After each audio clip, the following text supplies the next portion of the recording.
till I get my money right. What is going on, everybody? Welcome to Quantum Ascend. I have AERO Finance up on the screen, the 1 week price chart. And I did some alt-season targets for this way back when, but today we're going to take a look at waves 3, 4, and 5 like we've been doing for the rest of the market. Full disclosure, I don't own any of this, but this was a request from my Quantum Circle group. So I figured I would blast it out to the rest of you here on X. So guys, looking at a lot of the market going back to this December high, this thing's taken back a lot. Like from the low so far, where am I at? Right here. From the low so far, this thing at its high already went 5.6x off the bottom. So that's great. We still see a lot of the market hanging out down here below its 236. Aerodrome a little bit higher up. So if we take a look quickly at the wave count here, this is the weekly chart, but it kind of looks like you have a 1, a 2. There's a couple different ways you could go with this count. You could go a 3, a 4 on top of 1, and a 5. Or what we're waiting on is a 3, a 4, and a 5. With where we're at right now and this thing settling down, especially with the rest of the market, I'm kind of viewing this as a 1, 2, 3, 4, 5. That is done. And then on the way back down here, we have a little A, B, C. What does that mean for us? On the larger time frame, wave 1, wave 2, and like the rest of the market right now, we're waiting on waves 3, 4, and 5. So that's why we are here in this video. What are our targets for 3? What are our targets for 4? And what are our targets for 5 as Aerodrome heads back up towards its former all-time high, guys. You know, still a little ways to go, but again, relative to a lot of the market, it's in a pretty good spot. So before I do that, join the Quantum Circle, entries, exit strategy, emotional and mental clarity, 2 daily macro videos, link to that in the bio. Guys, it doesn't matter what each of your individual alts are doing. What matters is what the macro is doing. So regardless of what you're in, that's where the real alpha is over there. All right, back to AERO. Now, typically how this is going to work in an alt season environment here on a wave 3 is a lot of times you exceed the former high, right? It draws people in as you break out, and then it'll come back to back test. What we've also seen in the markets more recently is stuff runs back up to their high, they get an ABC, and then they go. On the macro time frame, though, the next level I like is going to be up here around the 1618. Reason being, what I just told you, typically that's the area that we go get stopped out before we back test that high.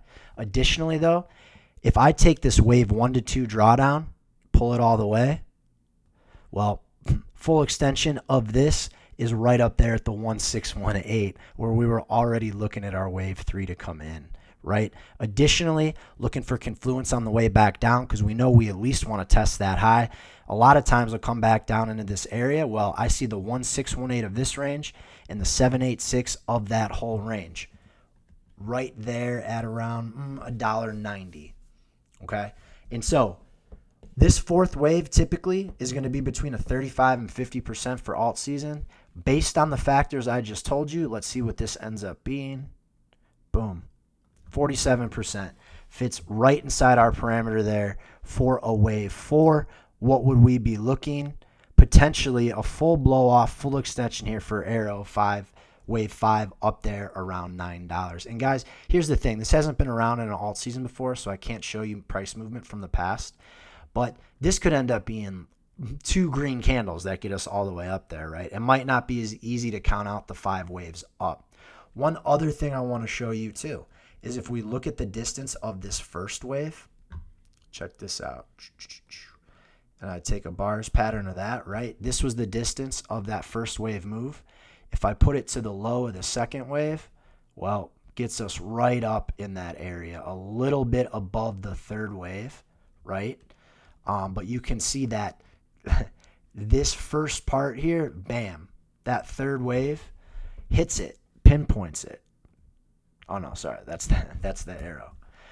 Gets us right back up into that area. So a couple different things showing that as being an area of interest. And again, let's get rid of this range. What would a pull down on waves 3 and 4 be? Where would that get us? Let's try to keep looking for confluence as we make our way through the price movement.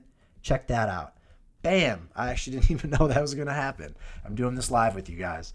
So a full extension of waves 3 to 4 get us on the whole range. So you saw a full extension of 1 to 2, got us up here with confluence, full extension of 3 to 4, all the way up, full extension of the range. Boom, I love that. AERO did get a lot more gas off the floor as initially anticipated. So what I'm going to be looking for now for AERO is a run up to the 363 area, a drop back down here to 190, and then a blow off up there to $9. What does that give us measurement wise for each of these? We said that this wave 1, 450%, this wave 2, 275%, and this wave 3, 375%. Now, I look at this and I say, okay, something's off because the third wave cannot be the shortest in this scenario. Well, right now, with how we have it planned out, it is. The only tough part is we did see that a full extension of this was right there, right? So back to the drawing board, you got to look at this as, okay, this third wave could end up going a little bit higher here. You see that $4 level is a nice round number. The third wave can't be the shortest, and at this point in time it is. So if that dropped up to there, this came back up a little bit higher. That fits our parameter a little bit better. A run up to $4, we still find some confluence here on the 1, so that would come back and test that former high, and a 236 of a different drawdown, right? Or 2618 of this, excuse me. So you see a little bit in there, and then that now fits the parameter. We know that in Elliott Wave theory, the third wave can't be the shortest. We had some great measurements getting us out there, but after looking at that and putting it down, we got to make an adjustment. We're going to say that this third wave takes us up right around the $4 area, and you see this up here. Obviously, you might catch some resistance. A drop back down to we'll say 235, and then one more high up there to 9. All right.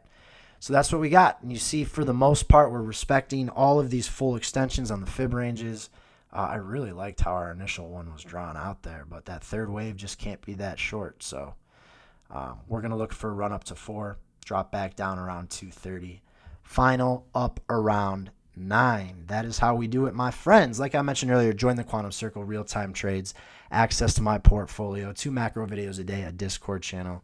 Teach you how to do TA just like me. Link to that in the bio. If not, just super appreciative you guys are here. If you could follow, like, repost. I want to get this info out to as many people as I can before it's too late. So hope you guys are having a great start to your week. I'll talk to you later.